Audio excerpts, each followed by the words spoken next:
Want to make cash today? With literally zero design skills? Let's explore 3 super easy Canva side hustles. Can you actually earn without a fancy design degree? Absolutely. Let's break down exactly how. See Canvas? Drag and drop tools are insanely intuitive. The technical barrier is totally gone. So anyone can start. Let's dive into way number 1. Selling templates. You design it once and sell it forever. Just follow this blueprint. Pick an itch spot trends. Design a bundle, list it, and push it hard.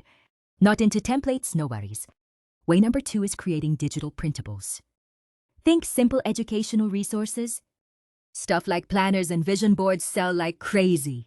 Buyers just love that instant download gratification. But hey, here's a crucial pro tip.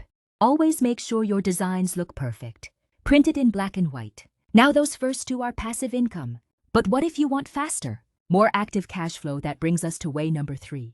Freelance design services. Small businesses constantly need quick graphics. The real trick here, pitch recurring monthly packages, like social media templates, for totally predictable income. Now you might be wondering, what can a total beginner realistically expect to earn right away for passive product sales? A realistic initial bump is around $50 to $300 a month. But freelance services scale way faster. Beginners can confidently charge $25 to $40 an hour. Before you jump in, we gotta talk about the strict legal boundaries. To avoid nasty copyright issues, Rule 1, design from scratch. Rule 2, no standalone stock assets. Rule 3, only share template links. These tools are completely free. Which of these 3 paths are you gonna launch today?